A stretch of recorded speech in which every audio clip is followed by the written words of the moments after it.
je viens de commencer. Je suis vendeur. Cette boutique ne m'appartient pas. Donc en quoi puis-je vous aider? Vous recherchez des BD évidemment. Vous savez pas quel genre? Ok. Alors laissez-moi vous conseiller.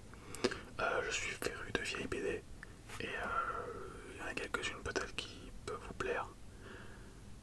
Je reviens tout de suite avec une sélection. Alors, voilà.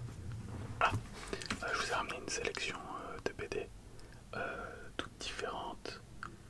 Par contre, ce sont des anciennes BD et je sais pas si ça peut vous plaire, mais moi j'adore ça, donc je vais vous faire partager ma passion du coup. Alors, la première BD avec laquelle je vais commencer à vous faire découvrir, peut-être que vous connaissez déjà, c'est Tintin, évidemment. Donc Tintin c'est quand même assez vieux, hein. Je vous cache pas, je crois que ça date de 1929. Ça a été écrit par Hergé et dessiné par Hergé aussi. Hergé qui est belge, donc Tintin est belge. Alors, vous avez peut-être pas reconnu Tintin peut-être au premier regard, mais oui c'est bien lui. C'était son premier design avec le petit Milou à côté. Et moi j'ai beaucoup d'affection pour cette BD. Alors elle est très ancienne et Tintin a beaucoup évolué depuis. Même si le dessin paraît un peu simpliste, c'est vraiment, comment dire, c'est palpitant.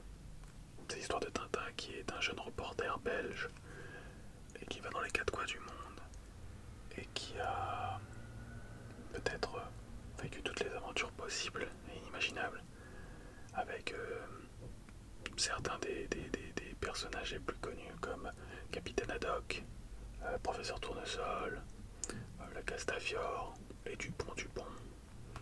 Alors, vous ne retrouverez pas ces personnages-là dedans, vous ne retrouverez que Tintin et Milou. Ces autres personnages interviendront dans les prochains tomes. Mais si cela vous intéresse et si cela vous dit de découvrir une œuvre légendaire, car maintenant c'est entré dans la légende, vous pouvez commencer par Tintin. Alors, ah oui, il faut se dire aussi que c'est en noir et blanc. Le premier tome est en noir et blanc. Les couleurs arriveront donc plus tard, dans les prochains tomes, dès le prochain tome d'ailleurs. Donc ça peut paraître un peu archaïque, mais ça vaut vraiment le détour. Alors ce n'est peut-être pas le meilleur tome de Tintin, mais je pense que tout lecteur de BD doit commencer par le premier tome, pour mieux comprendre le personnage, son évolution.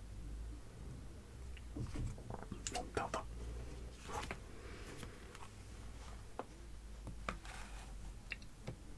Ok. Vous voulez en voir un autre? D'accord. Alors celui-là est tout aussi connu. Un peu moins vieux, mais tout aussi connu. Je parle évidemment de Lucky Luke.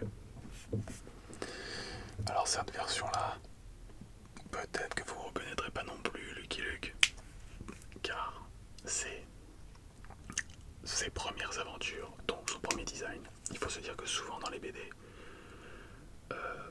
les auteurs, les dessinateurs se cherchent. Donc ce n'est jamais rare et ça arrive particulièrement souvent, mais même dans toute œuvre, que le personnage change de visage et peut-être même de vêtements. Ce qui est arrivé pour Tintin, ce qui est arrivé pour Lucky Luke. Alors pour Lucky Luke, il a gardé ses vêtements, les couleurs de ses vêtements. Par contre, on a eu une petite différence avec son cheval Joy Jumper qui paraît beaucoup plus réaliste là et qui après devient un peu plus un petit rôle comique, on va dire. Je crois qu'il ne parle même pas dans le premier tome.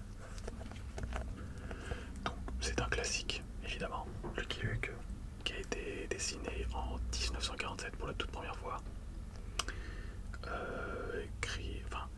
Le scénario partiellement a été fait par René Goscinny, mais celui qui le dessine n'est tout simplement simplement que Maurice, qui s'est occupé du dessin jusqu'à la fin avant d'être pris, évidemment, à sa mort. Alors, petite anecdote, hein, Lucky Luke fume,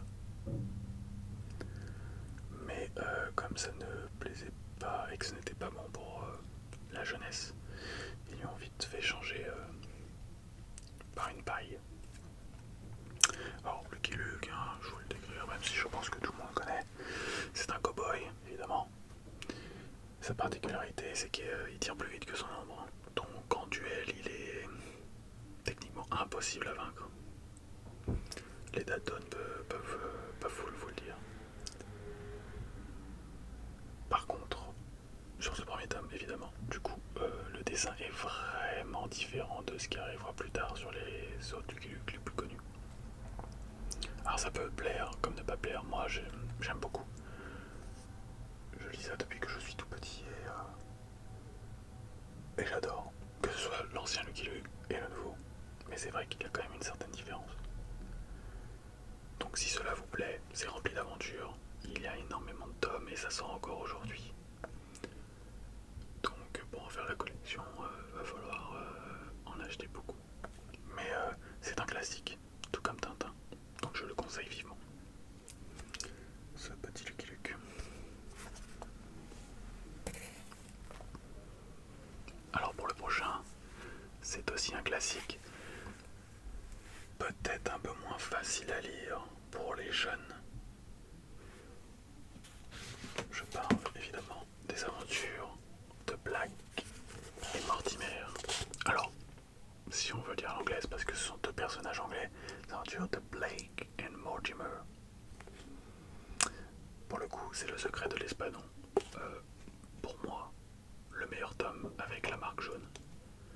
Donc, on suit les aventures du capitaine Black, qui était un ancien de l'aviation anglaise et qui est devenu le directeur du MI5, ce qui est un peu les services secrets anglais. Pas qu'un peu même, c'est ça. Et donc c'est le professeur Mortimer, je crois bien, qui est un professeur en nucléaire, en sciences nucléaires. Tous deux sont amis et essayent de résoudre des affaires. Alors ils sont assez différents les uns des autres, mais c'est vraiment très sympa. Pareil, ça parle d'aventure. Alors, petite différence, ça parle beaucoup plus. C'est un peu plus sérieux aussi que les deux premiers que je vous ai montrés. Mais ce n'est pas moins bien, clairement pas. Les Secrets de l'Espadon est un sacré classique, que j'adore et que j'ai dans ma collection privée. Alors je le conseille évidemment. Alors pour en savoir un peu plus, c'est sorti quand même en 46, donc c'est quasiment aussi vieux que Lucky Luke, un an plus vieux que Lucky Luke. Ça a été écrit par Edgar P. Jacobs, qui est belge. Et oui, donc c'est lui qui a fait le dessin et les scénarios. Le dessin est vraiment très très beau, très très travaillé. Beaucoup de détails, et comme je vous dis, beaucoup de dialogues. Donc ce sont des... Par exemple, celui-là, c'est le secret de l'espadon, mais c'est l'intégrale. Il y a 3 histoires dedans, de Blake et Mortimer. Ça prend beaucoup de temps à lire, en vrai. Vous en avez pour une bonne heure pour pouvoir lire le tout et peut-être un peu plus. Donc je le conseille vivement pour ceux qui adorent les longues histoires, lire énormément parce qu'il y a beaucoup de dialogues. Faire attention à tous les détails, tous les dessins et aux aventures. Alors c'est top. Je pense que c'est pour un public un peu plus vieux que de jeunes enfants, peut-être jeunes ados. Mais comme je le répète souvent, il n'y a pas d'âge pour lire des BD. Donc celui-là je le conseillerais. Évidemment, je vous conseille tous ceux que j'ai choisis, que ce sont mes préférés. Ne le dites pas au patron. Je pense qu'il faudrait que je vous montre plein d'autres BD, mais moi j'adore les vieilles BD. Voilà.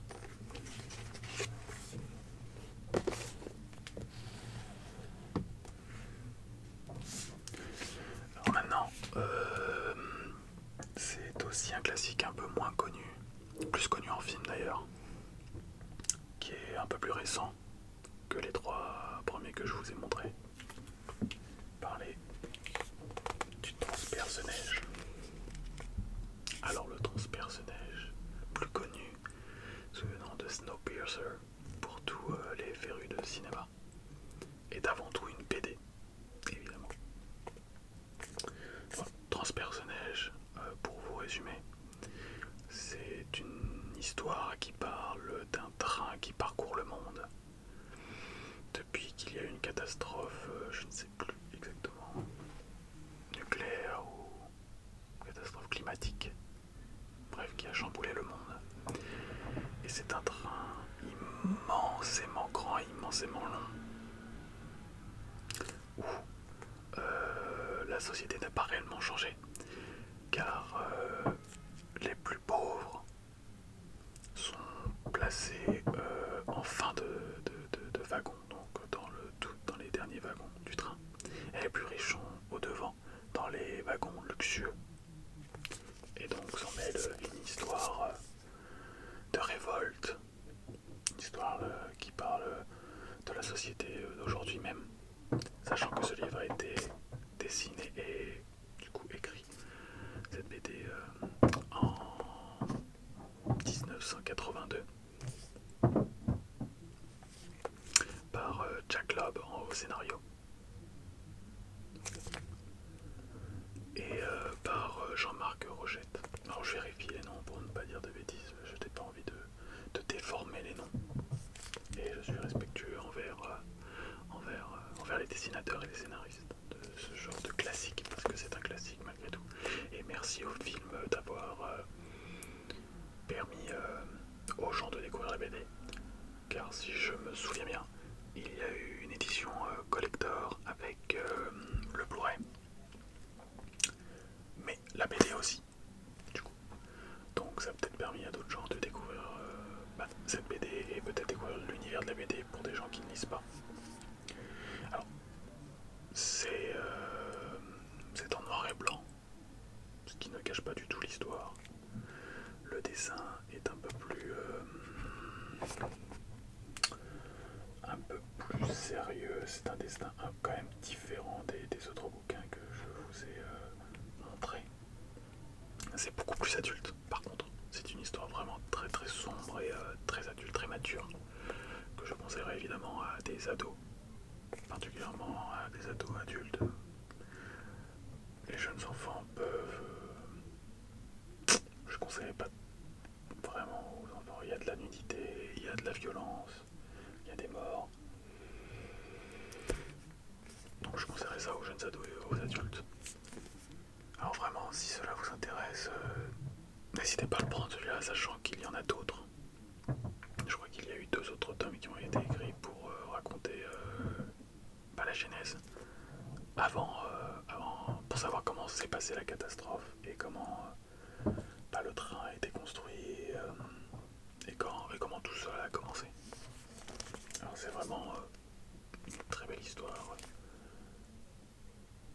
et je la conseille énormément.